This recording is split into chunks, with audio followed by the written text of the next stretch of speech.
നമസ്കാരം. പലരും പറയാൻ മടിച്ചതും ആഗ്രഹിച്ചിരുന്നതുമായ പോരാട്ടമാണ് അൻവർ എം.എൽ.എ ഇപ്പോൾ നടത്തിക്കൊണ്ടിരിക്കുന്നതെന്ന് നമുക്കറിയാലോ.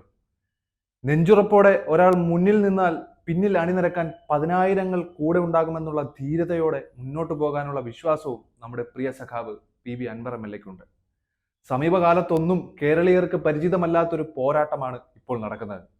അൻവർ എം.എൽ.എ നടത്തുന്ന പോരാട്ടം പോലെയുള്ള അതിന് സമാനമായ കാര്യങ്ങൾ മുമ്പ് നടന്നിട്ടുണ്ടോ എന്നുള്ളത് സംശയിക്കേണ്ടിയിരിക്കുന്നു.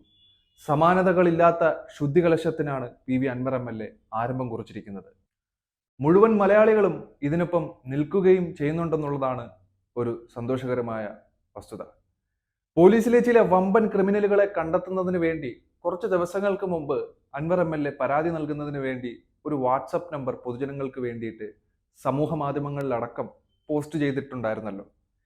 ഇതിൽ പോലീസിലെ ചില നല്ല പിള്ള ചമയുന്ന ആളുകൾക്കെതിരെ കുറേയധികം പരാതികളും ഉയർന്നു വന്നിട്ടുണ്ടായിരുന്നു.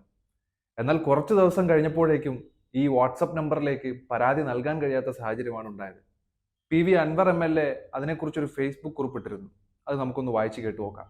ഫേസ്ബുക്ക് പോസ്റ്റ് ഇങ്ങനെയായിരുന്നു: ഒരു വാട്സപ്പ് നമ്പർ പബ്ലിഷ് ചെയ്തപ്പോഴേക്കും പലരുടെയും ഉറക്കം നഷ്ടപ്പെട്ടു. പോലീസിലെ പുഴുക്കുത്തുകൾ സംബന്ധിച്ചുള്ള വിവരങ്ങൾ കൈമാറാൻ വേണ്ടി പ്രസിദ്ധീകരിച്ച വാട്സപ്പ് നമ്പർ ഏതൊക്കെയോ തൽപര കക്ഷികൾ ചേർന്ന് സ്പാം റിപ്പോർട്ട് ചെയ്ത് ബ്ലോക്ക് ആക്കിയിട്ടുണ്ട്. ഒരു നമ്പർ പോയാൽ വേറെ 1000 നമ്പർ വരും. അധികാരത്തിന്റെ പിൻബലത്തിലുള്ള മാഫിയ പ്രവർത്തനങ്ങൾക്കൊപ്പം സർക്കാരിനെ ആകെ പൊതുജനങ്ങളുടെ ഇടയിൽ മോശമാക്കാൻ വേണ്ടി ശ്രമിക്കുന്ന ഈ സിസ്റ്റത്തിലുള്ള ചില പുഴുക്കുത്തുകളെ ഒഴിവാക്കാൻ വേണ്ടിയുള്ള ശുദ്ധീകരണമാണ് തുടങ്ങി വെച്ചിട്ടുള്ളത്. അത് എത്ര പ്രതിസന്ധി സൃഷ്ടിച്ചാലും മുമ്പോട്ട് തന്നെ പോകും. എല്ലാം ക്ലീൻ ആയിട്ടേ ഈ പരിപാടി നിർത്താൻ പോകുന്നുള്ളൂ. ഇതായിരുന്നു ആ പോസ്റ്റിന്റെ ചുരുക്കം. അപ്പോൾ നമ്മുടെ എം.എൽ.എ രണ്ടും കൽപ്പിച്ചാണെന്നുള്ളത് പുഴുക്കുത്തുകൾക്കെല്ലാം മനസ്സിലായിട്ടുണ്ടാകുമല്ലോ.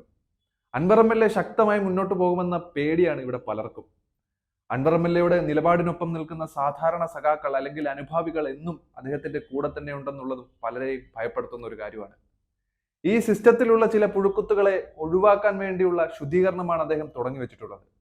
അത് എത്ര പ്രതിസന്ധികൾ സൃഷ്ടിച്ചാലും മുമ്പോട്ട് തന്നെ പോകുമെന്ന കാര്യത്തിൽ ഒരു തർക്കവുമില്ലെന്നുള്ളത് ഇതിനോടകം എല്ലാവർക്കും ബോധ്യപ്പെട്ട് കഴിഞ്ഞ കാര്യം കൂടിയാണ്.